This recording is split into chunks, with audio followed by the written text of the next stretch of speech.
This pen is made from segmented wood. It's Bocote and Purple Heart. It's a very pretty blank. When I got it, you can see the purple on the Purple Heart. Of course, the Bocote is very nice wood. The first pen I turned at Woodcraft on the class was with that. Turned out very nice. Finishes are very nice. See me again using a backing board to cut it. And after cutting it, then we went to the drill press. And I don't have an alignment yet, so I use the carpenter square to line it up and get it straight to make sure it's drilled straight. And once we got that done, and we got it lined up on the brad bit. I've been using brad bits for decades for wood. Best thing, it's accurate. The point gets you right on center. And then going through this blank, just took it easy, cleaned it out, went down as smooth as I could, brought it back up, cleaning it. The blue tape is where the bottom should be. I wanted it to be a lot slower and easier on the bottom, so I kind of put that tape to give me kind of an idea of where the end is. And you can tell right there is where the end was.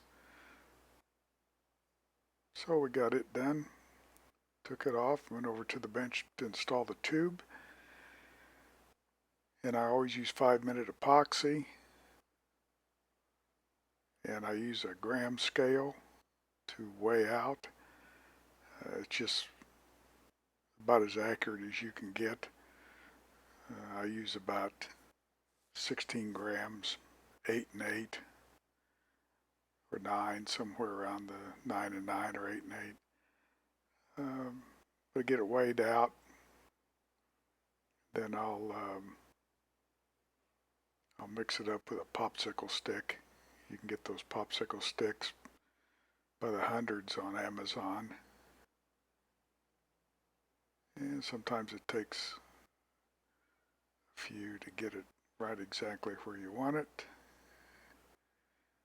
And then we'll use the official snap-on installation tool. Make sure we put plenty of epoxy on it.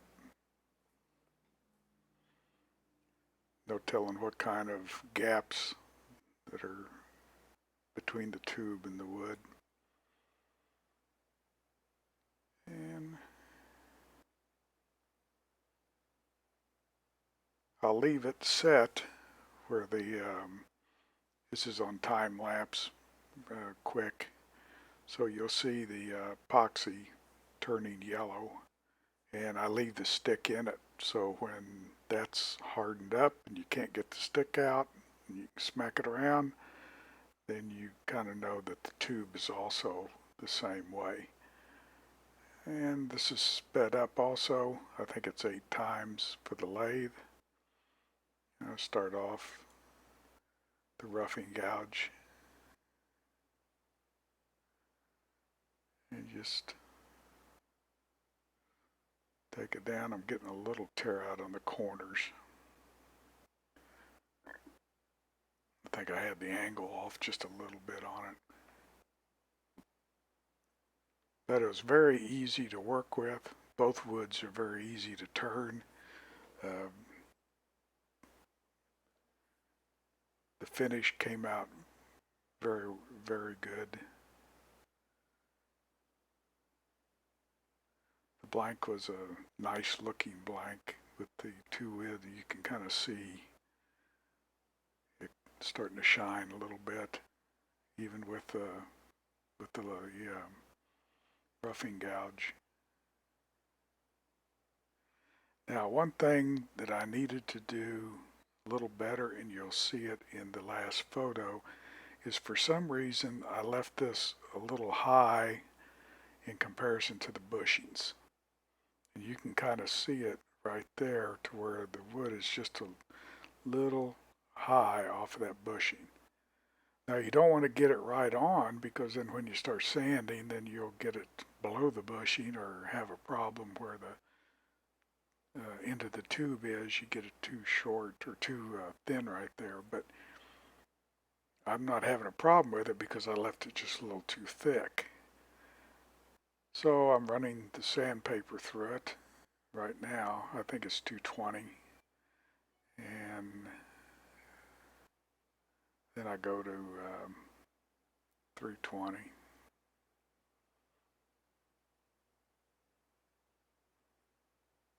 And then I put sanding sealer on it. I think there's 2 coats of sanding sealer on it. Make sure the towel is not used, that it's a fresh spot on the towel. And I think that was the second sanding sealer that I did.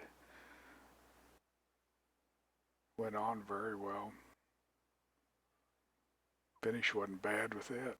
Then I used a polish, a friction polish. You'll see me pinch my fingers together right there, putting a little pressure on it right there to add a little heat to it. You don't want to put too much heat on it, then you start affecting the finish. But you can feel it in your fingers warming up a little bit. There was the second coat going on.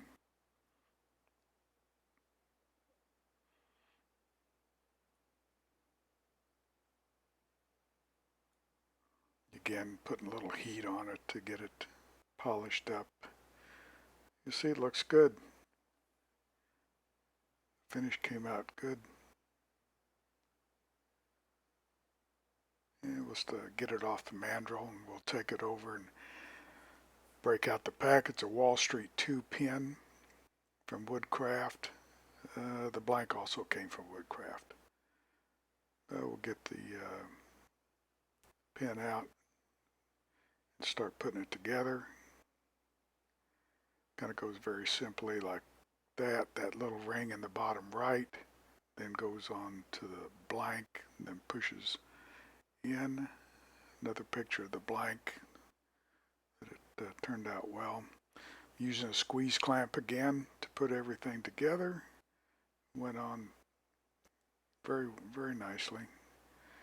Got done with it. Now, if you look and look at the bottom where the blank and the pin band is, you can see a little bit of difference there. It should be closer to the band also at the top. So need to do a little better job than that last time. But overall, the pin turned out very well. You have to know what you're looking for to see the difference in the blank and the pin, the space. But the finish I was very happy with, and turned out to be a very good looking pin. So again, thanks for watching the series. We'll post another video up here pretty quick. And please subscribe and keep in touch.